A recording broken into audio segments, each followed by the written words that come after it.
ओम नारायण नारायण नारायण नारायण। सब मित्र को राम राम। दोस्तों, आज तो जय बजरंगबली नारा लगाना बनता है। जितने भी मित्र वीडियो देख रहे हैं सभी मित्र कमेंट सेक्शन में एक बार जय बजरंगबली लिखकर अपनी हाजिरी लगा दीजिए और वीडियो को लाइक और शेयर करना बिल्कुल भी मत भूलना।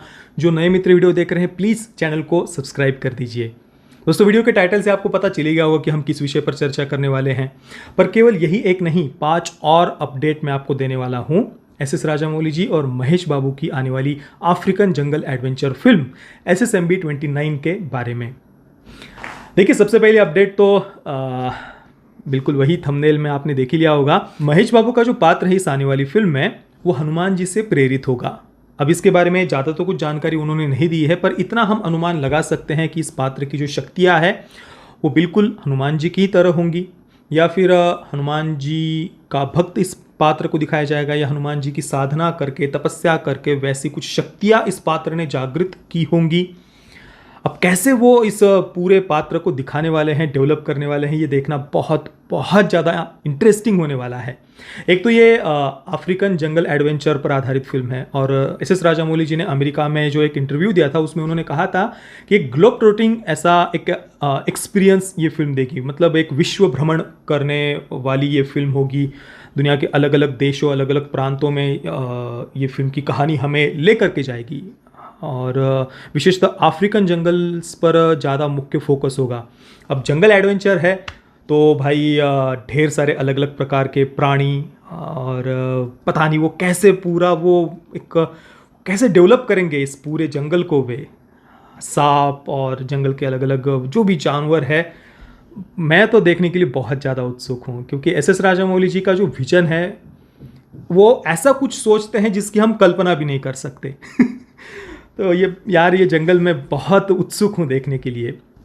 तो ये तो हो गया पहला अपडेट कि रामायण से और महाभारत से तो वैसे भी वे हमेशा कहते हैं कि मेरी जितनी भी फिल्में हैं उनके पात्र, वो कहानियाँ रामायण और महाभारत से ही इंस्पायर्ड होती है, और इस फिल्म के भी राइटर KV विजेंद्र प्रसाद जी ही है। इसके बाद दूसरा अपडेट है कि ये एक ट्रायलॉजी होने वाली है जिसका बजट करीब, एक फिल्म का बजट ही 800 करोड़ के आसपास होगा। तो 3 फिल्मों का बजट तो हम कल्पना ही कर सकते हैं 2000 या 2500 करोड़, पता नहीं।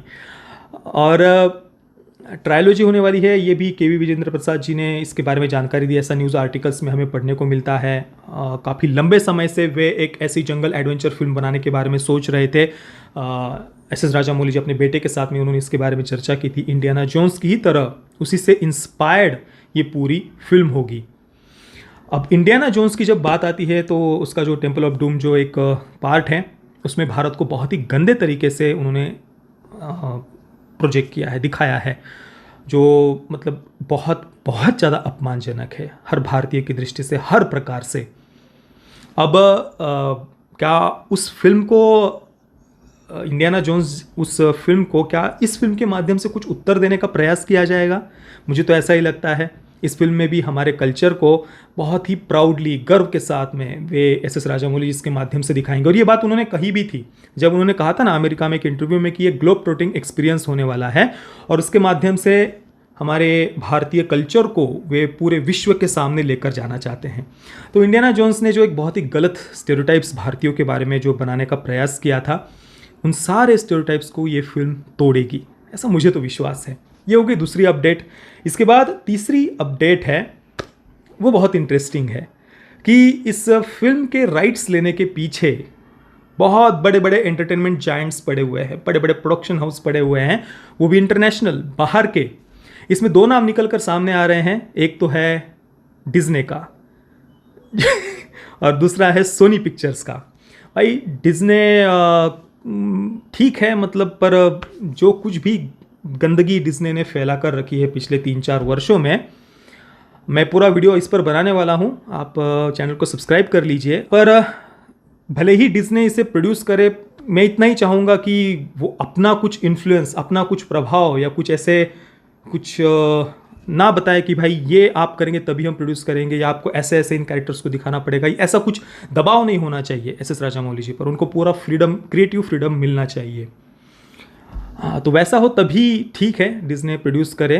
बाकी दूसरा सोनी पिक्चर्स का नाम है। बाकी भारत में हिंदी का डिस्ट्रीब्यूशन पता नहीं कौन लेगा। पिछली बार आरआरआर को पेन स्टूडियोज़ ने डिस्ट्रीब्यूट किया था उसके हिंदी वर्जन को।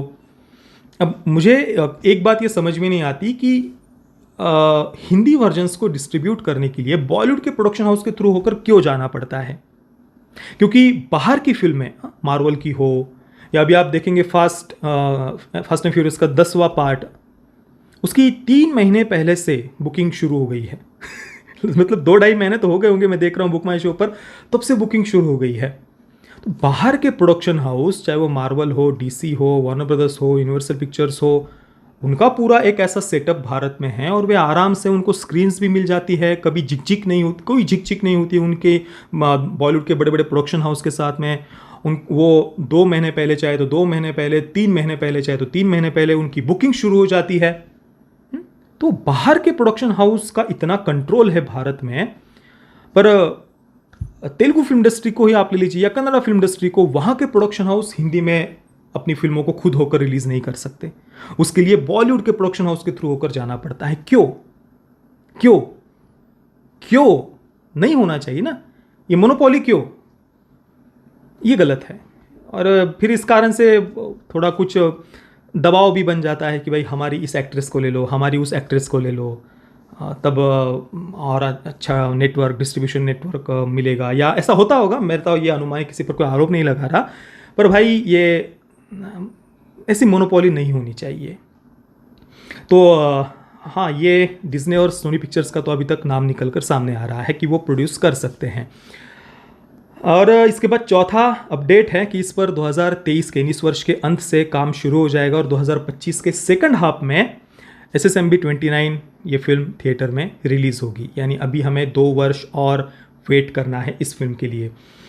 और इस फिल्म में जो VFX का काम है, CGI वर्क के लिए जो इंटरनेशनल एक्सपर्ट्स है बाहर के, भारत के और बाहर के, जल्द ही उनके साथ में वर्कशॉप्स वगैरह शुरू हो जाएंगे कि कैसे हमारे इस पूरे एक जंगल के जो भी सेट्स होंगे, लोकेशन होंगे, उनको कैसे दिखाना है, कैसे डेवलप करना है, वो विजुअल्स कैसे होंगे।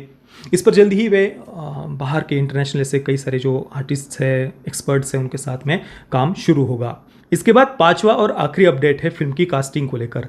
देखिए, ऑफिशियली तो एक ही नाम अभी तक सामने आया है और वो है महेश बाबू का, पर पिछले 1 वर्ष में कई सारे अलग अलग नाम निकलकर सामने आए हैं। अब सबसे पहली बात तो ये एक ग्लोब ट्रोटिंग एक्सपीरियंस, यानी विश्व भ्रमण पर हमें लेकर जाने वाली फिल्म ये होने वाली है। तो दुनिया के अलग अलग देशों के कई सारे बड़े बड़े एक्टर्स हमें इस फिल्म में देखने को मिल सकते हैं। पिछले 1 वर्ष में, जैसा कि मैंने कहा, कई सारे नाम निकल कर सामने आए हैं। तो सबसे पहले तो क्रिस हेम्सवर्थ और Samuel L Jackson, in Hollywood के 2 बहुत ही बड़े कलाकारों का नाम निकल कर सामने आया था। सैमुअल एल जैक्सन, उन्होंने तो ये भी कहा था कि भाई मैं अगर बाहुबली 3 बनेगी तो उसमें अवश्य काम करना चाहूँगा। उन्हें बाहुबली सीरीज़ इतनी ज़्यादा पसंद आई थी। तो और क्रिस हेम्सवर्थ का एक केमियो इस फिल्म में हो सकता है, मुख्य भूमिका में तो नहीं, लीड रोल में, पर एक केमियो उनका हो सकता है, ऐसा पिछले वर्ष न्यूज़ आई थी। उसके बाद अभी जो लेटेस्ट न्यूज़ निकल कर सामने आई है, वो 3 हफ्ते पहले आई थी, वो है जेना ओर्टेगा, वेनेसडे। बिल्कुल, जो आप लगभग सभी मित्रों ने वो सीरीज़ देखी होगी। तो जेना ओर्टेगा महेश बाबू के साथ में एक्शन करते हुए हमें इस फिल्म में दिख सकती है। तो उसका एक मतलब काफ़ी बड़ा रोल इस फिल्म में हो सकता है। 3 हफ्ते पहले जेना ओर्टेगा को कांटेक्ट करने का प्रयास किया था कांटेक्ट, तो पर अभी तक ऑफिशियली ऐसा कुछ कंफर्म नहीं हुआ है। तो ये तो 3 अभी नाम हमारे सामने आए हैं। इसके साथ ही एक और बात जो पता चली है वो ये है कि एक US की कास्टिंग करने वाली जो एक प्रोडक्शन कंपनी है, उन्हें हायर किया गया है। तो वो वहाँ पर जो इंटरनेशनल आर्टिस्ट, कलाकार जो हमें कई सारे इस फिल्म के लिए चाहिए होंगे, तो वो US की कास्टिंग कंपनी ये करने वाली है। तो देखते हैं अभी कौन से बड़े बड़े नाम, बड़े बड़े चेहरे हमें इस फिल्म में देखने को मिलेंगे। हालांकि इस फिल्म के पिछले वर्ष अनाउंस होने के बाद से हमने पहले देखा कि ये जो मीडिया है, बॉलीवुड की पपेट मीडिया, उन्होंने ऐसी कुछ न्यूज़ उछाली थथी। पहले आलिया भट्ट का नाम लिया था कि भाई आलिया भट्ट को कास्ट किया जा सकता है या किया गया, ऐसा भी कुछ आर्टिकल्स में लिखा गया था, पर उसको कोई उस न्यूज़ का कोई बेस ही नहीं था। उसके बाद दीपिका पादुकोण का नाम लेकर भी बहुत सारे आर्टिकल्स लिखे गए थे, आज से 5-6 महीने पहले ही। उस समय भी उस न्यूज़ का कोई भी बेस नहीं था। और अभी अभी जस्ट मैं थोड़ी देर पहले न्यूज़ पढ़ रहा था, तो अभी तो जानवी कपूर का भी नाम जोड़ दिया है कि जानवी कपूर को लिया जा सकता है। बाप रे बाप, ऐसे ऐसे नाम उछल रहे हैं ना पिछले कुछ 2 वर्षों में, विशेषता मैं देख रहा हूँ। जिन खबरों का कोई सिर पैर नहीं होता, कोई बेस नहीं होता, उनको भी न्यूज़ ऐसी उछाली जा रही है। हालांकि आशा करते हैं कि इस फिल्म में हमें बॉलीवुड से कोई चेहरा देखने को ना मिले, या मिले भी तो आलिया भट्ट की तरह ही कुछ 1-2 मिनट के लिए स्क्रीन टाइम हो तो ज़्यादा अच्छा है, क्योंकि वैसे भी यार परेशान हो चुके हैं बॉलीवुड से सब लोग। तो दोस्तों ये थे वो 5 अपडेट्स। बाकी आपके पास भी अगर कोई और अपडेट हो इस फिल्म को लेकर तो नीचे कमेंट सेक्शन में अवश्य लिखना। और इन 5 अपडेट्स में से कौन सी न्यूज़ ने आपको सबसे ज़्यादा प्रसन्न किया, खुश किया, नीचे कमेंट सेक्शन में अवश्य बताना। ये वीडियो देखने के लिए आप सभी मित्रों का बहुत बहुत धन्यवाद। जय श्री राम, वंदे मातरम।